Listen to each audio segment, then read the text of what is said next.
Il-Moviment favur id-drittijiet tal-persuni b'diżabilità qal li ftit ta' żmien ilu kien hawn f'pajjiżna uffiċjal tal-Unjoni Ewropea fil-qasam tal-persuni b'diżabilità. Huwa ġie biex jitkellem dwar skemi ta' benefiċċju għal persuni b'diżabilità fil-qasam tax-xogħol.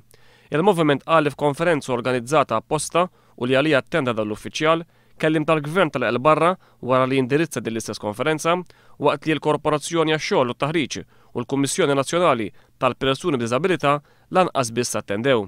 Fl-istess konferenza kienet trattata wkoll ixxu ta' ħajja indipendenti għal persuni b'diżabilità, iżda l-Aġenzija Support ukoll ma attenditx.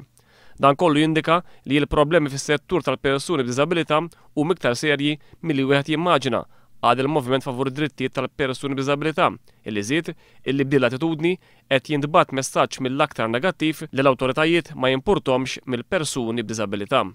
Il-Moviment favur id-drittijiet tal-persuni b'diżabilità qal li ħafna jitkellmu dwar il-ħtieġa ta' inklużjoni tal-persuni b'diżabilità, iżda f'dan is-settur illum tiddomina l-esklużjoni.